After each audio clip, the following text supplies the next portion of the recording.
Osmania university విద్యార్థుల వసతి సౌకర్యాల అభివృద్ధి కార్యక్రమంలో భాగంగా వైస్ ఛాన్సలర్ కుమార్ గారు, arts college principal professor Kasim గారు, ఉస్మానియా యూనివర్సిటీ సిబ్బంది అందరూ కలిసి ఈ కార్యక్రమాన్ని మీరు ప్రారంభించాలి. ఉస్మానియా యూనివర్సిటీకి మీరు పర్యటించాలని వారు ఆహ్వానించడం జరిగింది. ఈ అభివృద్ధి కార్యక్రమంలో భాగంగా నాతో పాటు మిత్రులు, సహచర మంత్రివర్గ సభ్యులు అడ్లూరి లక్ష్మణ్ గారు, ప్రొఫెసర్ కుమార్ గారు,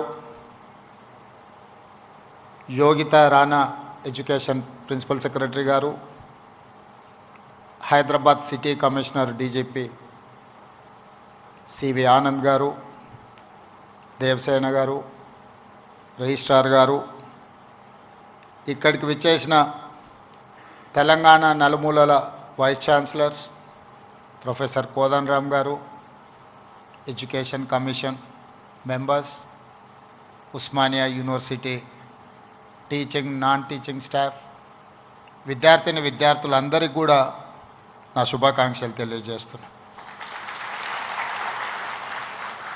ఉస్మానియా యూనివర్సిటీ అనే పదం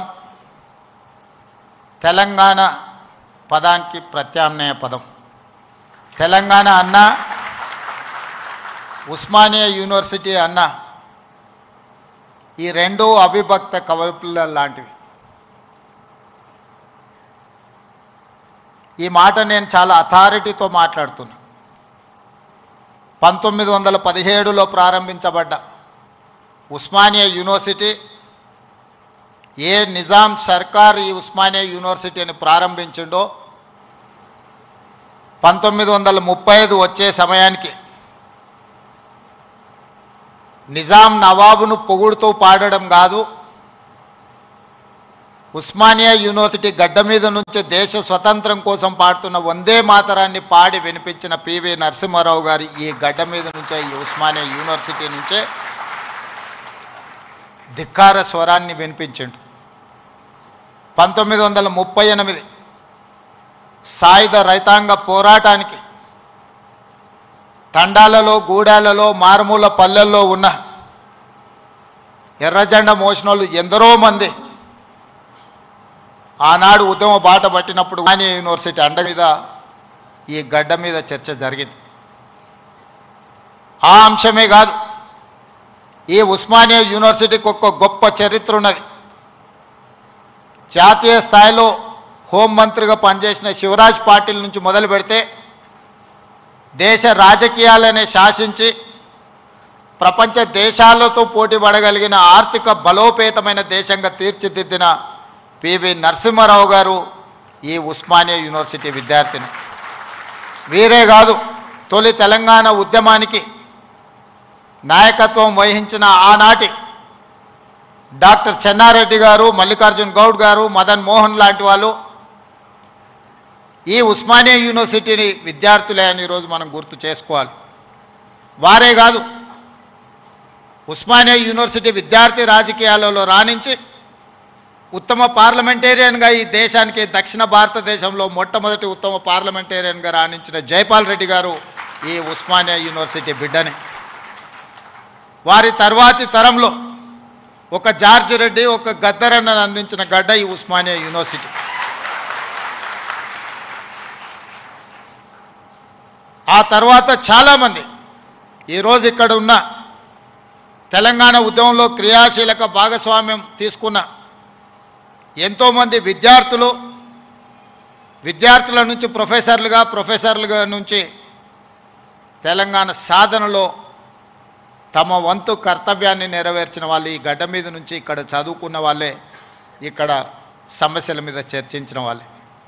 తెలంగాణ సమాజానికి సమస్య వచ్చినా, తెలంగాణ సమాజానికి సంక్షోభం వచ్చినా, తెలంగాణ నలుమూలలో ఏ సమస్య వచ్చినా మొట్టమొదట చర్చ జరిగేది, మొట్టమొదట ఉద్యమానికి పునాది పడేది ఈ ఉస్మానియా యూనివర్సిటీ నుంచే కేవలం ఉస్మానియా యూనివర్సిటీ చదువుకోవడానికి ప్రభుత్వ ఉద్యోగాన్ని సాధించడానికి కాదు. ఈ తెలంగాణ సమాజమైన 4 కోట్ల ప్రజలకు ఏ సమస్య వచ్చినా ఆ సమస్య మాదిగా భావించి చదువుతో పాటు పోరాటాన్ని నేర్పిన ఉస్మానియా యూనివర్సిటీ ఈనాడు తెలంగాణ రాష్ట్ర సాధనలో రాజకీయ పార్టీలు రాజకీయ నేతలు వైఫల్యం చెంది ఇక మా వల్ల కాదు అని కాడి కింద పడేసినప్పుడు ఉస్మానియా యూనివర్సిటీ విద్యార్థులు ఉద్యమ బాట పట్టిన తర్వాతనే ఈ తెలంగాణ రాష్ట్ర సాధన కళ సాకారమైంది. ఇక్కడున్న ప్రొఫెసర్ కోదండరామ్ గారు ఆనాడు పొలిటికల్ జేఏసీకి నాయకత్వం వహించి తెలంగాణ రాష్ట్ర కళను ఈరోజు మనం నిజం చేసుకున్నాం. ఆనాడు చాలామంది చాలా రకాలుగా ప్రయత్నాలు చేశారు. ప్రతి ప్రయత్నంలో ఒక రాజకీయ ప్రయోజనంతో కూడుకున్న నిగూఢమైన ఒక ప్రణాళిక ఆలోచన ఉండడం వల్ల ఆ రాజకీయ నాయకుల యొక్క రాజకీయ ప్రయోజనం కోసం ప్రయత్నం చేస్తున్నప్పుడు వాళ్ళని సంపూర్ణంగా సమాజం విశ్వసించలేదు. అందుకే తెలంగాణ రాష్ట్ర సాధన వాదాయి పడుతున్న సందర్భంలో ఉస్మానియా యూనివర్సిటీ విద్యార్థులు మలిదశ తెలంగాణ ఉద్యమంలో శ్రీకాంతాచారి అమరుడై మన అందరికీ ఒక హితబోధ ఒక జ్ఞానోదయం కలిగించి శ్రీకాంతాచార్య అమరుడు అవ్వడం వల్ల శ్రీకాంతాచారి కుటుంబానికి ఎలాంటి ప్రయోజనం లేదు. శ్రీకాంతాచారి బతికుంటే గొప్పోడు అయి ఉండేవాడు, వాళ్ళ తల్లిదండ్రులకు ఎంతో కొంత సహాయం అందించి ఉండేవాడు. కానీ పాలకుల యొక్క ఆలోచనను రాజకీయ పార్టీల యొక్క విధానాన్ని ప్రజల మధ్యన నిరసన తెలపడానికి తన ఆత్మ బలిదానం ఒక ఉత్ప్రేరకంగా పనిచేస్తుంది అని చెప్పి శ్రీకాంతాచారి మలి తెలంగాణ ఉద్యమంలో మొట్టమొదటి అమరుడై ఈ ఉస్మానియా యూనివర్సిటీ నుంచే తెలంగాణ ఉద్యమానికి పునాదులు పడ్డాయి. ఓ యాదయ్య ఉస్మానియా యూనివర్సిటీ గేటు దగ్గర నిటారుగా నిలబడి పెట్రోల్ పోసుకొని తగలబెట్టుకొని అగ్గిపుల్ల గీరితే కాల్తేనే అమ్మా అనే మనము యాదయ్య జై తెలంగాణ అని చెప్పి తెలంగాణ రాష్ట్ర సాధనలో సమిదై ఈరోజు ఈ ఉస్మానియా యూనివర్సిటీలో ఒక ఈశాన్ రెడ్డి ఒక వేణుగోపాల్ రెడ్డి ఈ ఉస్మానియా యూనివర్సిటీ నుంచే తెలంగాణ రాష్ట్ర సాధనలో సమిధలైనరు. ఈరోజు చరిత్రలో మనం వాళ్ళని స్మరించుకోవాల్సిన అవసరం ఉన్నది. ఈ ఉస్మానియా యూనివర్సిటీ ఈ దేశానికి డాక్టర్లను లాయర్లను ఇంజనీర్లనే కాదు ఐఏఎస్లను ఐపీఎస్లను అందించిన చరిత్ర ఈ ఉస్మానియా యూనివర్సిటీకి ఉంది. ఈ వేదిక మీద ఉన్న సిబి ఆనంద్ గారు 8991 ఈ ఉస్మానియా యూనివర్సిటీ విద్యార్థి 22 సంవత్సరాల వయసులోనే మొట్టమొదటి ప్రయత్నంలోనే ఐపీఎస్ సాధించిన యంగెస్ట్ ఐపీఎస్ ఆఫీసర్గా ఈరోజు డీజీపీ క్యాడర్లో హైదరాబాద్ కమిషనర్గా ఇక్కడి విద్యార్థి ఈ వేదిక మీద ఉన్నాడు అని అంటే ఈ ఉస్మానియా యూనివర్సిటీ ఎంత బలమైన పునాదులు వేసిందో తెలంగాణ నిర్మాణంలో ఈరోజు మనం గుర్తు చేసుకోవాలి. అందుకే మిత్రులారా, తెలంగాణలో ఏ సమస్య వచ్చినా తెలంగాణ ప్రజలకు ఏ అవసరం వచ్చినా అండగా నిలబడే ఈ ఉస్మానియా యూనివర్సిటీ కళావిహీనమైపోయి వైస్ ఛాన్సలర్ల నియామకం జరగక, ప్రొఫెసర్లు రిటైర్ అయిపోతే ప్రమోషన్లు ఇవ్వక, అసోసియేట్ అసిస్టెంట్ ప్రొఫెసర్లను కాదు లెక్చరర్లను నాన్ టీచింగ్ స్టాఫ్ను కూడా నియామకాలు చేయక కొద్ది కొద్దిగా క్యాన్సర్ లాగా ఈ ఉస్మానియా యూనివర్సిటీని నిర్వీర్యం చేసి తెలంగాణ సమాజానికి చైతన్యాన్ని అందించే ఈ ఉస్మానియా యూనివర్సిటీని కాల గర్భంలో కలిపేయాలని కుట్ర జరుగుతున్న సందర్భంలో ఖచ్చితంగా ఈ ఉస్మానియా యూనివర్సిటీ పూర్వ వైభవాన్ని మళ్ళీ ప్రారంభించాలి అనే ఒక గొప్ప ఆలోచనతోని నేను ముఖ్యమంత్రి అయిన మరుక్షణం ఉస్మానియా కాకతీయ యూనివర్సిటీలతో పాటు అంబేద్కర్ ఓపెన్ యూనివర్సిటీ నుంచి మొదలు పెడితే యూనివర్సిటీలను అన్నిటిని కూడా చదువుకే కాదు సామాజిక చైతన్యానికి వేదికలు కావాలి. ఈ యూనివర్సిటీల వైస్ ఛాన్సలర్కి ఒక సామాజిక స్పృహతో పాటు సామాజిక చైతన్యం ఉన్న వాళ్ళని నియమించాలి అని చెప్పి సామాజిక న్యాయాన్ని చేయడమే కాదు చెప్పడమే కాదు చేసి చూపించినాం. 108 సంవత్సరాల ఉస్మానియా యూనివర్సిటీ చరిత్రలో ఈ గడ్డ మీద ఒక్క దళితుడు కూడా వీసీ కాలేదు, వైస్ ఛాన్సలర్ కాలేకపోయింది. వాళ్ళ కుమార్ని ఒక దళిత బిడ్డని ఈరోజు మనం ఉస్మానియా యూనివర్సిటీ వైస్ ఛాన్సలర్గా చేసినాం. దళితుడని చెయ్యలే. ఆయనలో ఉన్న నైపుణ్యాన్ని, చదువును గుర్తించి చదువుకున్నవాడు ఈ సమాజానికి ప్రయోజకుడవుతాడని చెప్పి ఈరోజు ఒక కుమార్ను వీసీగా నియమించడం జరిగింది. ప్రొఫెసర్ చక్రపాణి గారిని ఇవాళ వైస్ ఛాన్సలర్గా నియమించడమంటే తెలంగాణ ఉద్యమంలో పాల్గొనడమే కాదు, తెలంగాణ సమాజానికి ఏమి కావాలనో ఆలోచించగలిగిన శక్తి ఉంది కాబట్టే ఈరోజు వారిని కూడా మనం వైస్ ఛాన్సలర్గా నియమించుకున్నాం. ప్రొఫెసర్ పురుషోత్తంని విద్యా కమిషన్లో ఈరోజు నియమించడము అని అంటే వారు చదువుకున్నారు కాబట్టి.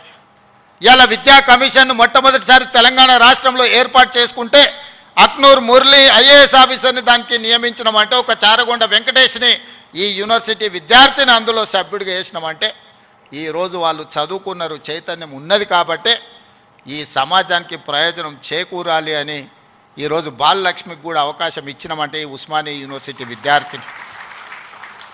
ఈరోజు దయాకర్ ఇక్కడ ఎమ్మెల్సీ కూర్చున్నాడంటే ఇక్కడ చదువుకొని ఇక్కడి నుంచి రాణించిన విద్యార్థులు వీళ్ళందరూ. ఈ ఉస్మానియా యూనివర్సిటీ 4వ తరగతో 3వ తరగతో లేకపోతే 2వ తరగతో లేకపోతే గ్రూప్ 1 ఆఫీసర్లను ఉత్పత్తి చేయడానికి కాదు, ఈ తెలంగాణ సమాజాన్ని పునర్నిర్మించడానికి అవసరమైన మేధా సంపత్తిని ఈ ఉస్మానియా యూనివర్సిటీ నుంచి మేము ఆశిస్తున్నాం. అందుకే ఇవాళ మిత్రులారా 21 సంవత్సరాలలో ఐఏఎస్లు ఐపీఎస్లై జిల్లా అధికారులుగా పరిపాలన సాగిస్తున్న ఈ సందర్భంలో ఒకనాడు రాజ్యాంగం రాసుకున్నప్పుడు డాక్టర్ బాబాసాహెబ్ అంబేద్కర్ గారు 21 సంవత్సరాల ఓటు హక్కునిచ్చి 25 సంవత్సరాలు శాసనసభ ఎన్నికల్లో పోటీ చేయడానికి ఒక అర్హత పెట్టారు. ఈరోజు మీ అందరి సమక్షంలో ఈ ఉస్మానియా యూనివర్సిటీ నుంచి ఒక కార్యాచరణగా ఒక ఉద్యమంగా ఆలోచన చేయండి. ఓటు హక్కు రాజీవ్ గాంధీ గారు 18 సంవత్సరాలకు తగ్గించినప్పుడు ఐఏఎస్ ఐపీఎస్లు 21 సంవత్సరాలు నిండిన వాళ్ళు ఈరోజు పరిపాలన సాగిస్తుంటే శాసనసభలో 21 సంవత్సరాలు నిండిన యువకులు ఎందుకు ఎమ్మెల్యేలుగా ఉండకూడదో ఒకసారి ఆలోచన చేయండి. యువ నాయకత్వం ఈ దేశానికి అవసరం ఉన్నది. ఇవాళ ఈ దేశంలో ముఖ్యంగా తెలంగాణ రాష్ట్రంలో 18 సంవత్సరాలు పైబడి 35 సంవత్సరాల లోపల ఉన్న జనాభా 65%. ఇదే దేశం యొక్క సంపద. ఈ యువ సంపద, ఈ యువ మేధస్సు ప్రపంచ దేశాలకు ఎగుమతి అయి ఇవాళ అమెరికా సింగపూర్లను అత్యంత ధనిక దేశంగా రాణించడానికి మన వాళ్ళ శ్రమ ఉన్నది, మన వాళ్ళ చెమట ఉన్నది. మరి ఇతర దేశాలకే తమ మేధా సంపత్తిని కరిగించి సంపద గల దేశంగా మారుస్తుంటే మన రాష్ట్రాన్ని సంపద గల రాష్ట్రంగా మనం ఎందుకు మార్చుకోకూడదు? మన యువకులు ఎందుకు మన అభివృద్ధిలో భాగస్వాములు కాకూడదు? ఒకసారి ఆలోచన చేయండి. ఈరోజు ఈ ఉస్మానియా యూనివర్సిటీ చదువులకే కాదు, పరిశోధనలకు కూడా వేదిక కావాలి. ఈ ఉస్మానియా యూనివర్సిటీ సమస్యల్ని చర్చించడానికే కాదు, సైద్ధాంతిక పరమైన ఆలోచనలు, భిన్న అభిప్రాయాలకు కూడా చర్చకు వేదిక కావాలి. సామాజిక సమస్యల్ని పరిష్కరించుకోవడానికి కూడా ఇక్కడ చర్చలు జరగాలి. సిద్ధాంతపరమైన, సాంకేతికపరమైన చర్చలు జరగాలి. వీటి ద్వారా సమాజానికి మేలు వనగూరాలి. ఈరోజు మనకు నచ్చని సిద్ధాంతం ఉంటే చర్చించడానికి మనం సిద్ధంగా లేము. అసహనం పెరిగిపోయింది. నచ్చని సిద్ధాంతం ఉంటే చర్చించడం ద్వారా, ఆ సిద్ధాంతంలో ఉన్న లోపాన్ని లేవనెత్తి చూపించడం ద్వారా వాళ్ళను ఒప్పించి చర్చల ద్వారా ఓడించి రాణించాలి. కానీ వాళ్ళని అణిచివేసో లేకపోతే వాళ్ళ మీద మన అధికారాన్ని, ఆధిపత్యాన్ని ప్రదర్శించడం ద్వారా ఎక్కువ కాలం ఇది సాగదు.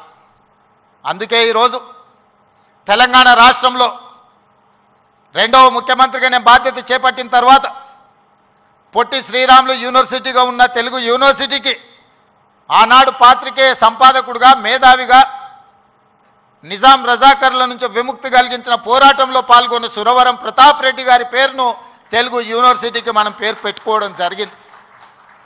మన స్ఫూర్తి ప్రదాతలు వాళ్ళు. IIHT, Indian institute of handloom టెక్నాలజీకి కొండా లక్ష్మణ్ బాపూజీ గారి పేరు పెట్టుకున్నాం మనం. మహిళా యూనివర్సిటీ తెలంగాణలో ఉన్న ఏకైక మహిళా యూనివర్సిటీ.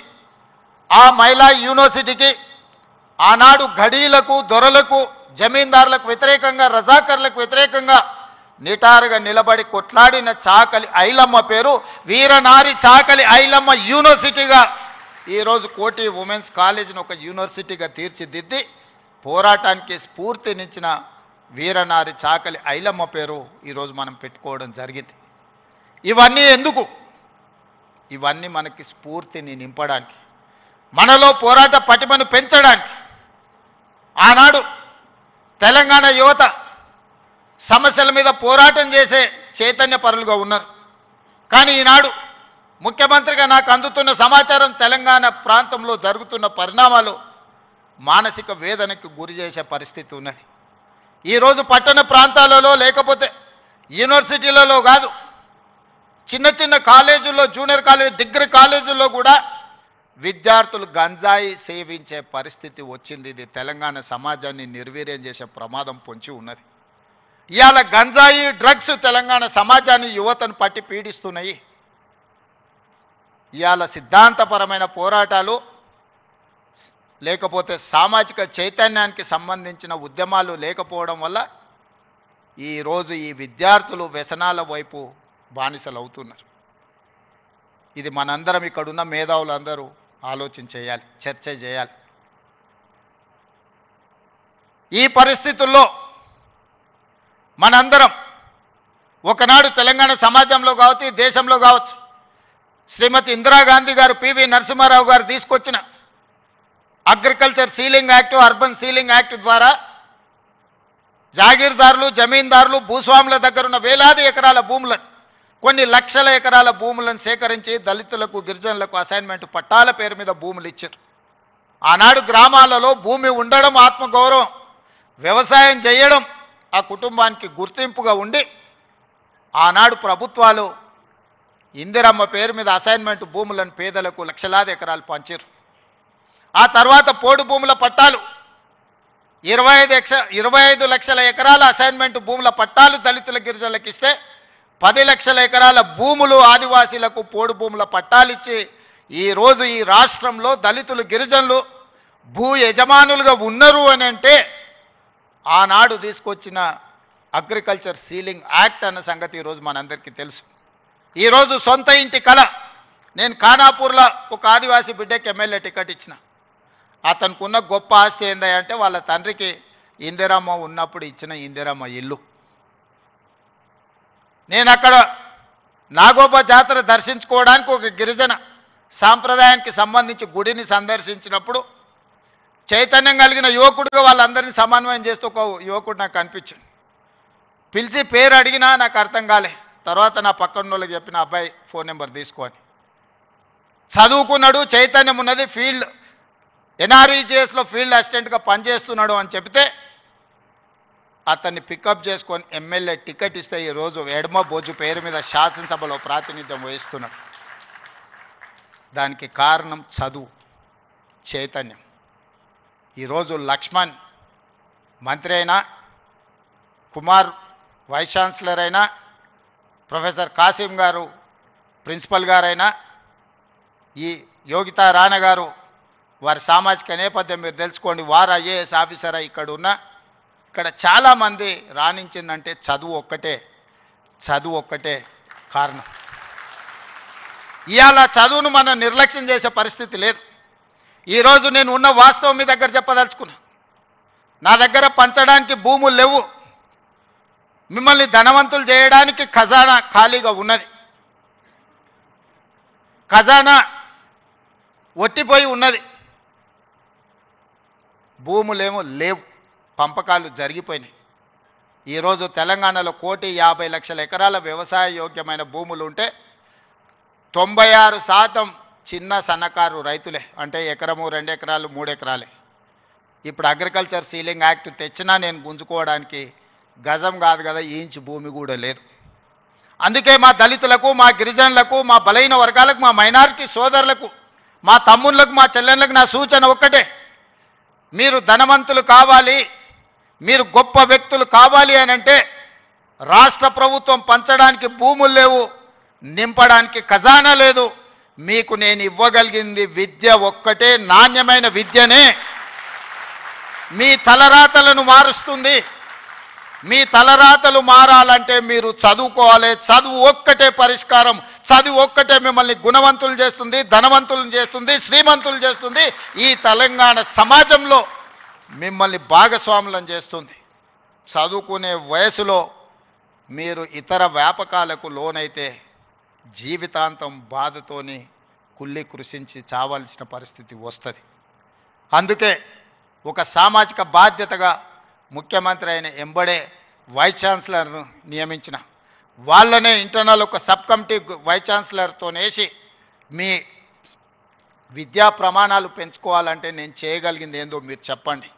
నియామకాలతో పాటు ప్రొఫెసర్ల వయసు పెంచడంతో పాటు నిధుల కేటాయింపు వరకు మీకు ఏం కావాలన్నా మీకు పూర్తి స్వేచ్ఛనిస్తున్నా, మీరు ప్రణాళికలు సిద్ధం చేసుకోండి అని ఆదేశాలు ఇచ్చిన. ఇవాళ తెలంగాణ సమాజంలో సామాజిక న్యాయంతో వైస్ ఛాన్సలర్లు నియమించడం చిన్న వివాదం లేకుండా, ఒక ఆరోపణ లేకుండా మొట్టమొదటిసారి తెలంగాణలో మనం వైస్ ఛాన్సలర్లను నియమించుకోగలిగింది. ఇవాళ పబ్లిక్ సర్వీస్ కమిషన్కి ఒక బలహీన వర్గాలకు సంబంధించిన బుర్రా వెంకటేశంని ఒక రెసిడెన్షియల్ స్కూల్లో గవర్నమెంట్ హాస్టల్లో చదువుకున్న విద్యార్థి ఈరోజు పబ్లిక్ సర్వీస్ కమిషన్ చైర్మన్గా పనిచేస్తున్నాడు. వీళ్ళందరికీ ఒక చైతన్యం ఉంది, సామాజిక బాధ్యత ఉంది. కష్టాలు చూసి వచ్చారు. పేదరికం వాళ్ళ జీవితంలో ఒక భాగం. కొంతమందికి పేదరికం ఎక్స్కర్షన్.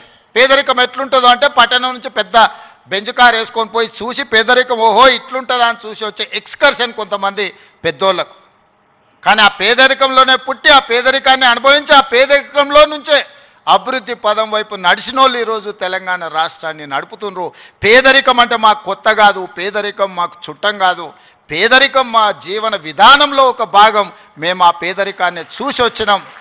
ఆ పేదరికాన్ని పారద్రోలడం మాకంటే ఎక్కువ ఎవరికి తెలియదు. ఎవరి మీద మనం ఆధారపడాల్సిన పని లేదు. అన్ని శక్తి యుక్తులు, తెలివితేటలు, అధికారం నిర్ణయించే శక్తి మన దగ్గర ఉంది. మరి మీరు ఎందుకు దీన్ని ఉపయోగించుకోరని నేను అడుగుతున్నా. ఇవాళ నేను ఉస్మానియా యూనివర్సిటీ ఇక్కడికి రాని విద్యార్థులకు నేను సూచన చేయదలుచుకున్నా. మీకు వ్యతిరేకంగా నిర్ణయాలు చేసేటోళ్ళు, మీకు నష్టం కలిగించేటోళ్ళు, మిమ్మల్ని కష్టపెట్టినోళ్ళను మీరు వ్యతిరేకించండి, నిరసన తెలపండి. మీకోసం పనిచేయాలన్న ఆలోచనతోని మీ ఆలోచనలు తెలుసుకుందామని, మీ సమస్యల్ని చూద్దామని, మీ సమస్యల్ని పరిష్కరించాలని వస్తున్న వాళ్ళని మీరు వ్యతిరేకించడం ద్వారా ఈ అభివృద్ధిని అడ్డుకున్న వాళ్ళం అవుతామా, లేకపోతే అభివృద్ధిని ఇంకా ముందుకు తీసుకెళ్లిన వాళ్ళం అవుతామా మీరు ఒకసారి ఆలోచన చేయండి.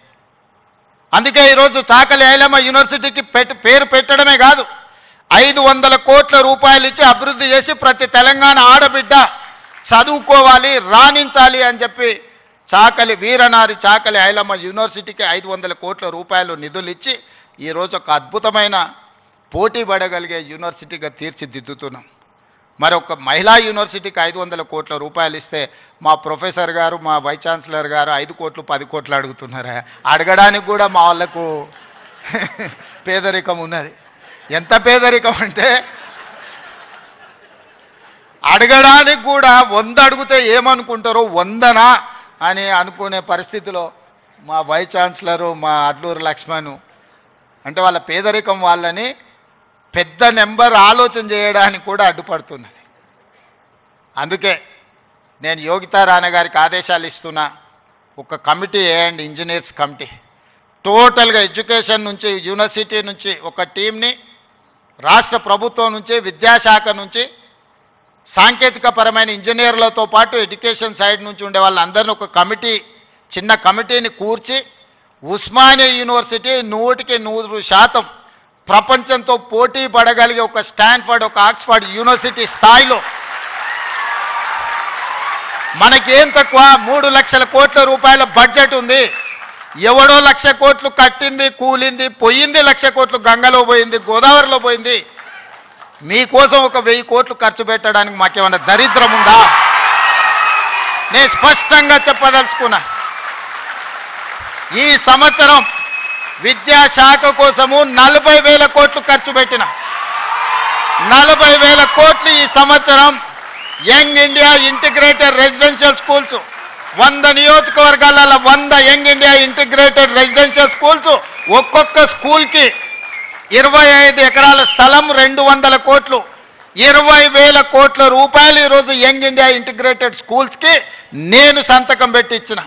యంగ్ ఇండియా స్కిల్స్ యూనివర్సిటీకి 500 కోట్లు పెడుతున్నాం. యంగ్ ఇండియా స్పోర్ట్స్ యూనివర్సిటీకి ఈరోజు 100 కోట్లు పెడుతున్నాం. యంగ్ ఇండియా పోలీస్ స్కూల్స్కి ఈరోజు మనం 100-200 కోట్లు ఖర్చు పెడుతున్నాం. నేను అడుగుతున్న మిత్రులారా, ఈ ఉస్మానియా యూనివర్సిటీకి ఏమి ఇచ్చినా తక్కువే, ఎంత ఇచ్చినా తక్కువే. ఇది చరిత్ర కాలగర్భంలో కలవద్దు. ఇది చరిత్రకు ఎప్పుడు నిటారుగా నిలబడ్డ సజీవ సాక్షిగా ఉండాలి ఉస్మానియా యూనివర్సిటీ. ఏం కావాలనో అడగండి, అడగకపోతే మీ పేదరికమే, అడగకపోతే మీదే పేదరికం. అది నా తప్పు కాదు, అది మీ తప్పు, మీ పేదరికం తప్పు. మీ ఆలోచనల్ని సవరించుకొని అంచనాలను వేసుకొని ఏమేం కావాలనో చెప్పండి, అన్నిటిని ఇచ్చే బాధ్యత నాది. దీన్ని ఒక అద్భుతమైన యూనివర్సిటీగా, ఈ యూనివర్సిటీ లేకపోతే తెలంగాణకు చరిత్రనే లేదు. తెలంగాణ చరిత్రను నిక్షిప్తం చేసే యూనివర్సిటీ ఉస్మానియా యూనివర్సిటీ. తెలంగాణ పదానికే ప్రత్యామ్నాయం ఉస్మానియా యూనివర్సిటీ. అలాంటి తెలంగాణకు ప్రత్యామ్నాయమైన ఉస్మానియా యూనివర్సిటీ, సిద్ధాంతాలకు వేదికైన ఉస్మానియా యూనివర్సిటీ, ఓ గద్దరన్నను, ఓ జార్జి రెడ్డిని ఇచ్చిన ఉస్మానియా యూనివర్సిటీ, ఓ జైపాల్ రెడ్డిని, ఓ పివి నరసింహారావుని ఇచ్చిన ఉస్మానియా యూనివర్సిటీని తెలంగాణ రాష్ట్ర సాధనలో ముందు భాగాన నిలబడి తెలంగాణ సాధించిన ఉస్మానియా యూనివర్సిటీని ఇలా గాలికి వదిలేయడం బాధ్యతను ఒకసారి ఆలోచన చేయండి. అందుకే మిత్రులారా, ఏమైనా అంచనా వేసుకోండి, ఏమేం కావాలనో నాకు చెప్పండి. మళ్ళీ నేను వస్తా. ఠాగూర్ ఆడిటోరియం కాదు, ఠాగూర్ ఆడిటోరియం కాదు. మా వీసీ గారికి, మా పోలీస్ సిబ్బందికి చెప్తున్నా, ఆ ఎల్ల నేను వచ్చిన రోజు క్యాంపస్ లోపల ఒక్క పోలీసు కూడా పెట్టకండి. ఏ విద్యార్థులు ఏ నిరసన అయినా తెలపనియండి, నిరసన తెలిపే స్వేచ్ఛ కూడా వాళ్ళకి ఇద్దాం. ఆర్ట్స్ కాలేజ్ ముందు మీటింగ్ పెడతా, మీకు కావలసిన 100 కోట్ల నిధులు ఇస్తా. మళ్ళీ మీటింగ్ ఆర్ట్స్ కాలేజ్ దగ్గరనే, అక్కడ ఇక్కడ కాదు.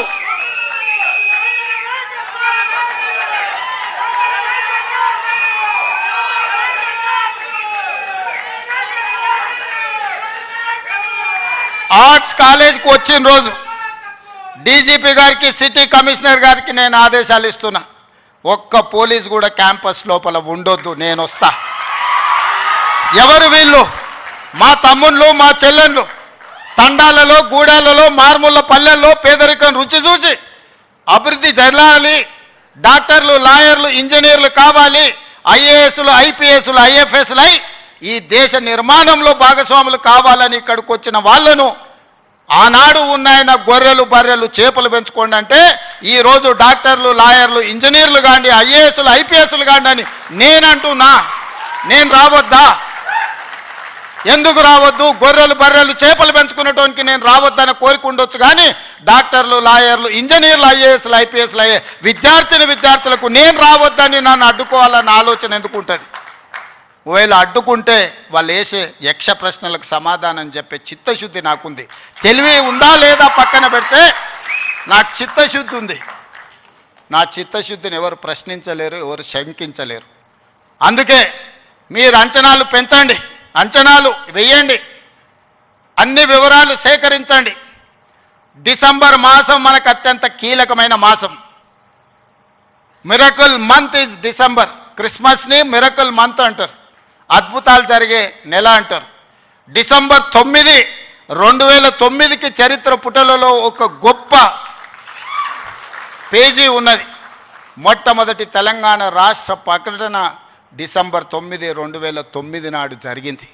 అందుకే డిసెంబర్ నెల అంటే నాకు అత్యంత ఇష్టం. మళ్ళీ డిసెంబర్లో ఆర్ట్స్ కాలేజ్ దగ్గర మీటింగ్ పెట్టండి, నేను వస్తా. మీకేం కావాలనో అక్కడికక్కడ అన్ని మంజూరు చేసి జీవో ఇచ్చిపోతా. మొత్తం లెక్క పెట్టండి, ఏం పనులు కావాలో నాకు చెప్పండి. అన్ని రిక్రూట్మెంట్స్తో సహా మీరు ప్రణాళికలు చేసుకోవాల్సింది. నేను మంజూరు చేసేదే నా బాధ్యత.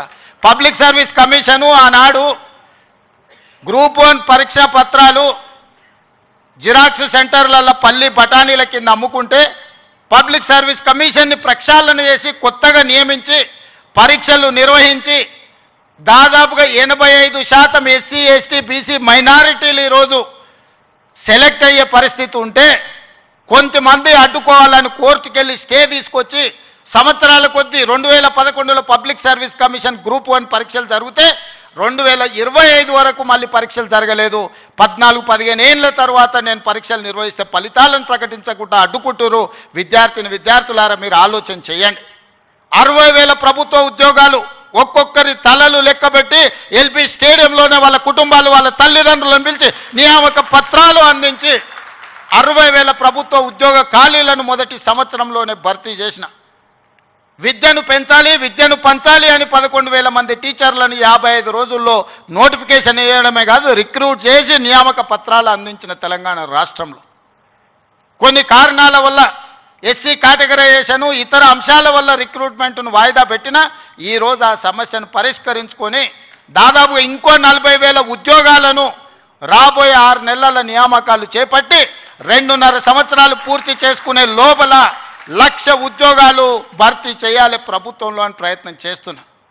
ఇతర దేశాలు ఇతర రాష్ట్రాలు పర్యటించి పెట్టుబడులు తెచ్చి ప్రైవేట్లో దాదాపుగా 20 నెలల 1,50,000 ఉద్యోగాలు ఈరోజు ప్రైవేటు రంగంలో మనం కల్పించినాం.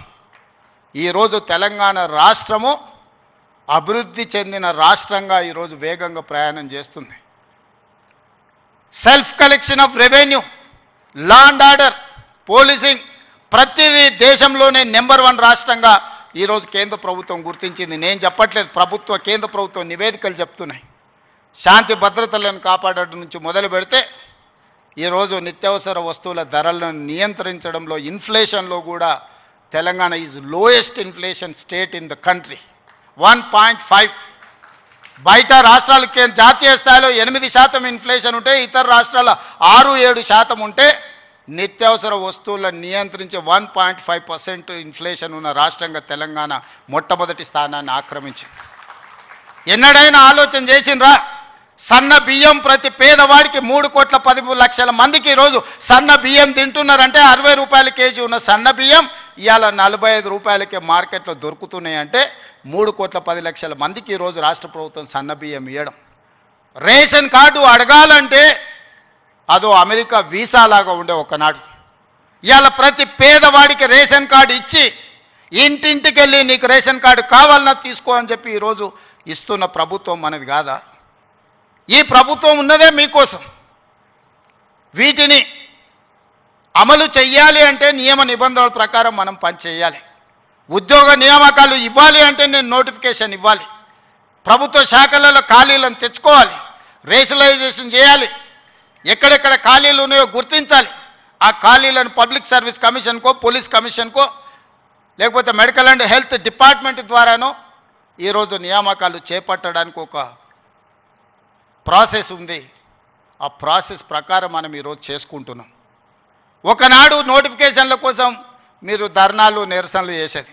నేను మీద నోటిఫికేషన్లు ఇస్తే అశోక్ నగర్ చౌరస్తాలో, అమీర్పేట చౌరస్తాలో రోజు నిరసనలు. ఇన్ని నోటిఫికేషన్లు మాకు వద్దని మొట్టమొదటిసారి తెలంగాణ రాష్ట్రంలో నోటిఫికేషన్లు తగ్గించడం ఉద్యమం జరిగింది. అందుకే మిత్రులారా, మీకు అనుమానాలు ఉంటే నివృత్తి చేస్తా. కొన్ని రాజకీయ పార్టీలకు కొంతమందికి అధికారం పోయినా కడుపుమంట ఉంటుంది, బాధ ఉంటుంది, దుఃఖం ఉంటుంది, ఆవేదన ఉంటుంది. కొడుకులను ఏమేమో చేద్దాం అనుకుంటే ఎందుకు కాకుండా పోతురని తండ్రికి ఆవేదన ఉంటుంది. ఆవేదనతో ఆరోగ్యం కూడా దెబ్బతింటుంది. మీరు వాళ్ళ ఉచ్చులో పడితే ఎట్లా? నేనెవరినే? మీరు అందరు కలిసి చేస్తేనే ముఖ్యమంత్రి అయినా కదా. నేను ఆకాశం నుంచి ఊడిపడ్డానా? అమెరికా నుంచి వచ్చినా? ఏ నుంచి వచ్చినా? నల్లమల్ల అడవుల నుంచి, కొండారెడ్డిపల్లి నుంచి వచ్చిన గా ప్రొఫెసర్ కాసింది మాది పక్క ఊరే. మీ ఊరు నుంచి, మీ దగ్గర నుంచి గవర్నమెంట్ స్కూల్లో చదివి మీతో పాటు 20 ఏళ్ళు ఉండి జడ్పీటీసీగా, ఎమ్మెల్సీగా, ఎమ్మెల్యేగా, ఎంపీగా 20 సంవత్సరాలు మీతో పాటు ఉండి, మీతో పాటు పెరిగి, మీతో పాటు మీరు ఆశీర్వదిస్తేనే ఈరోజు తెలంగాణ రాష్ట్రానికి ముఖ్యమంత్రి అయినా. చదువుకోవడానికి గుంటూరు పోలేదు, లేకపోతే పూనా పోలేదు, లేకపోతే అమెరికా పోలే. నేను చదివింది ఇక్కడనే, పెరిగింది ఇక్కడనే, ఎన్నికైంది ఇక్కడనే. మా తాతలు ముత్తాతలు ఎవరు పెద్ద పెద్ద పదవులలో లేరు. మా నాయన పేరు చెప్పి నేను ఇక్కడికి రాలేదు. కష్టపడి మీరు ఆశీర్వదిస్తే ఇక్కడికి వచ్చిన. చెట్టు పేరు చెప్పి చింతకాయలు అమ్మదలుచుకోలేదు నేను. కొంతమంది చెట్టు పేరు చెప్పి అమ్ముకునే ప్రయత్నం చేస్తారు. అట్లాంటి వాళ్ళని చూస్తున్నాం. వాళ్ళకి బాధ ఉంది, దుఃఖం ఉంది, కోపం ఉంది. ఎందుకంటే ఉన్న పదంగా ఒక రైతు బిడ్డ ముఖ్యమంత్రి అయితే ఎట్లా? దొరల చేతులు ఉండాల్సిన పెత్తనం పేదోళ్ళ చేతులకు పోతే ఎట్లా అని వాళ్ళకి ఆవేదన ఉంటుంది. అర్థం చేసుకోవచ్చు వాళ్ళ ఆవేదన ఏందో. అట్లాంటి వాళ్ళు ఉచ్చుల పడకండి.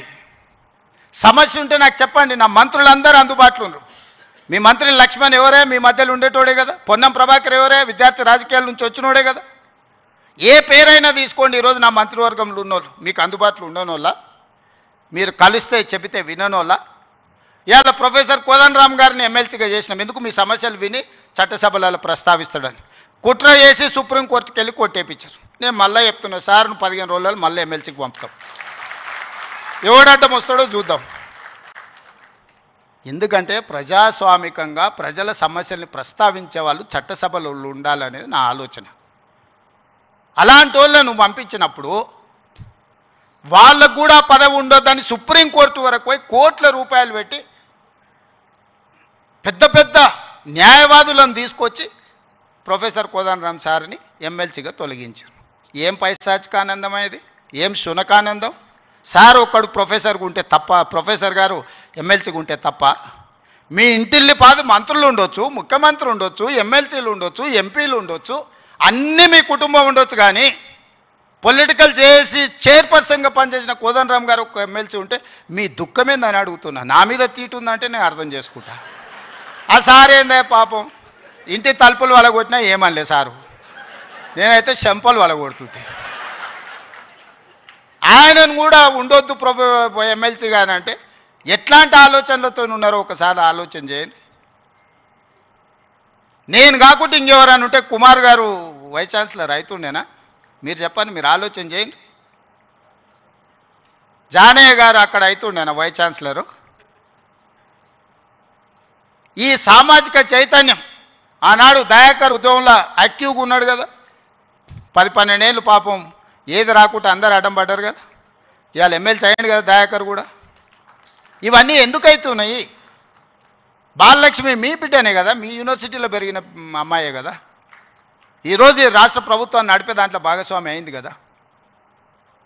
నేను మీకు విజ్ఞప్తి చేసేది ఒకటే, అపోహలకు లోన్ కాకండి.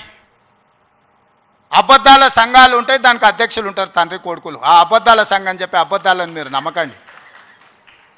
ఈ అబద్ధాల సంఘము ఊరంతా వాట్సాప్ అని, సోషల్ మీడియా అని, ఆ మీడియా అని అడ్డగోలుగా సంపాదించింది ఖర్చు పెట్టి అబద్ధాలన్నిటిని కూడా అందులో పెట్టి ఈ మనం పిల్లలందరూ కష్టపడి సాంకేతిక నైపుణ్యంతో ఏఐ తెస్తే ఏఐ పెట్టి సెంట్రల్ యూనివర్సిటీ దగ్గర ఏనుగులు సింహాలు ఉన్నాయి, వాటిని మేము చంపుతున్నామని పెట్టారు. తెలంగాణలో ఏనుగులు అనేటివే లేవయా, సింహాలు అనేటివే లేవు. మానవ రూపంలో ఉన్న మృగాలు ఉన్నాయి, అవి ఫామ్ హౌస్లలో ఉన్నాయి. వాటిని నిర్బంధించడానికి వలలేయండి. మదర్ ట్రైన్లను బంధించడానికి గోతులు దవ్వండి. లేని ఏనుగులను, లేని సింహాలను సెంట్రల్ యూనివర్సిటీలో ఉన్నాయి, వాటిని నేను చంపేస్తున్నా అని చెప్పి సోషల్ మీడియాలో ఆర్టిఫిషియల్ ఇంటెలిజెన్స్ను ఉపయోగించి అతి తెలివితేటలన్నీ ప్రదర్శించి అడ్డుకున్నారు. ఎంతకాలం అడ్డుకుంటారు? ఏది ఇష్టం లేదు వాళ్ళకు. ఏదన్నా మనం వచ్చినాక చేస్తా అన్నది ఏదన్నా ఇది మంచిగా ఉంది, ఇది బాగుంది అన్నారా? గంజాయి డ్రగ్స్ను నిర్మూలించడానికి ఈగల్ ఫోర్స్ అని తెచ్చినాం. అది ఎందుకయ్యా రద్దు చేయండి అన్నారు. చెరువుల పేరు మీద, ఫామ్ హౌస్ల పేర్ల మీద చెరువులు ఆక్రమించుకొని గండిపేట, ఉస్మాన్ సాగర్, హిమాయత్ సాగర్లను ఆక్రమించుకొని పెద్ద పెద్ద ఫామ్ హౌస్లు కట్టుకుంటే కూలగొట్టడానికి హైడ్రా తెచ్చిన. లేదు హైడ్రాని కూలగొట్టండి అంటారు. మన వరదలు వచ్చినప్పుడు సామాన్యులు చెప్తారు, సార్ మా ఇళ్ళకి నీళ్ళు వచ్చినాయి, మా టీవీలు, ఫ్రిడ్జులు, మంచాలు, మా ఆస్తి అంతా తడిచిపోయింది, ఏం చేయాలి సార్ అని. సన్న బియ్యం ఇస్తే ఇచ్చేదే లేదండి, రేషన్ కార్డు ఇస్తే వద్దండి. ఏది చేసినా వద్దంటురు. ఈ వద్దనేటోళ్ళని ఏమనాలో మీరే చెప్పుర్రి. ఏదన్నా ఒక్కటన్నా అభినందించినా 20 నెలల్లో అన్ని ఇచ్చిపెట్టుండ్రి. వైస్ ఛాన్సలర్ నియమించిన మంచి పనే కదా, రిక్రూట్మెంట్ ఇవ్వమని అనుమతించిన మంచి పనే కదా. గలీజ్ అలవాట్లు ఉన్న గంజాయి డ్రగ్స్ను రద్దు చేయాలి, ఈపులు ఇరగొట్టాడని చెప్పిన అది అయితే మంచి పనే కదా. ఇవి కూడా అభినందించకుండా నన్ను తిడుతున్నారంటే వాళ్ళ ఉద్దేశం ఏంది, వాళ్ళ దుఃఖం ఏంది? మీకు వాళ్ళతో ఉన్న లాలుచేంది, గంజాయి అమ్మేటోళ్ళతోని, డ్రగ్స్ అమ్మేటోళ్ళతోని. దీపావళి పండుగ కంటే దావత్ చేసుకున్నాడంటే బామర్ది, మేము దీపావళి పండుగకు చిచ్చుబుట్లు కాల్చుకుంటే వాళ్ళు సారా బుట్లు పెట్టుకొని దావత్ చేసుకుని అందులో పట్టుకుంటే డ్రగ్స్ తీసుకున్నవాడు దొరికిండు. అట్లెట్లా పట్టుకుంటారు అంటాడు. అంటే డ్రగ్స్ తీసుకుంటే పట్టుకోవద్దా? మీరే చెప్పుర్రి. వద్దు అని అంటే వదిలిపెడదాం. మరి మీరు అందరు కలిసి తీర్మానం చేస్తే గంజాయి డ్రగ్స్ తీసుకోవచ్చు, మనం ఏమనొద్దు, తెలంగాణ రాష్ట్రంలో వాళ్ళు చెప్పినట్టు మరి అట్లాంటి రాజ్యాంగం ఏదైనా ఉంటే నాకు చూపిరు. ఇట్లాంటి వాళ్ళు తెలంగాణ సమాజానికి పట్టిన చెదలు. ఆ చెదల్ని మనం ఒకసారి గుర్తించడం కొంచెం ఆలస్యం అవుతుంది. ఎందుకంటే మన ఇళ్ళల్లో మనం వుడ్ వర్క్ చేసుకున్నప్పుడు ఇట్లనే కనిపిస్తుంది, లాస్ట్కి ఇట్లా చూస్తే మొత్తం డొల్లయిగా అనిపిస్తుంది. తెలంగాణ సమాజానికి కూడా వాళ్ళు ముసిగేసుకున్న చెదల్లాంటి వాళ్ళు ఈ తెలంగాణ సమాజం బాగు కోరుకోరు. ఉస్మానియా యూనివర్సిటీని బతకనియరు. మళ్ళీ వచ్చిండ్రంటే ఆలోచనలకు కూడా వచ్చినా ఈ ఉస్మానియా యూనివర్సిటీని ఉంచరు. లేఅవుట్లు వేసి ప్లాట్లు అమ్ముకుంటారు తప్పితే ఈ ఉస్మానియా యూనివర్సిటీని ఉంచరు. ఎందుకంటే చదువుకోవద్దు. వాళ్ళ ఏకైక కుట్ర ఒక్కటే, గొల్లోళ్ళు గొర్రెలు పెంచుకోవాలి, మాదిగోళ్ళు చెప్పులు కుట్టుకోవాలి, గౌన్లోళ్ళు ఈదులు గీసుకోవాలి, ముదిరాజులు చేపలు పట్టుకోవాలి, వాళ్ళు మాత్రం దొరలు మాత్రం రాజ్యాలు ఏలుకోవాలి. గింతనే సింపుల్ ఫిలాసఫీ వాళ్ళది. నాది దానికి విరుద్ధం. మా పిల్లలు, మా తమ్ముళ్ళు, మా చెల్లెళ్ళు డాక్టర్లు, లాయర్లు, ఇంజనీర్లు కావాలి. ఈ తెలంగాణ సమాజం అభివృద్ధి చెందిన రాష్ట్రంగా 2034కు $1 ట్రిలియన్ ఎకానమీ, 2047కు $3 ట్రిలియన్స్ ఎకానమీ కావాలి అని అంటే మీరందరూ అభివృద్ధి సాధించాలి, చదువుకోవాలి. చదువు ఒక్కటే మీ తలరాతను మారుస్తుంది. ఈ చదువు ఒక్కటే మిమ్మల్ని సమాజంలో గుర్తింపు, గౌరవాన్ని ఇస్తుంది. ఆ చదువుకు ఏం కావాలన్నా చేసే బాధ్యత నాది. మీ సోదరుడిగా, మీ వాడిగానే మాటిస్తున్నా. ఏం కావాలనో అడగండి, అన్నిది ఇచ్చే బాధ్యత నాది. ఇంకో దగ్గర అయితే అవసరమైతే ఆపుతా. ఇంకెక్కడన్నా అడ్జస్ట్మెంట్ ఉంటే అక్కడనో ఇక్కడనో ఇంకేదాన్ని ఉంటే నల్లా బంద్ చేసి అయినా కాలు ఇక్కడ మలుపుతా. మీరేం ఫికర్ పెట్టుకోకరి, నేనున్నా. మీరు కావాల్సింది చేసుకోండి. ధన్యవాదాలు మిత్రులారా.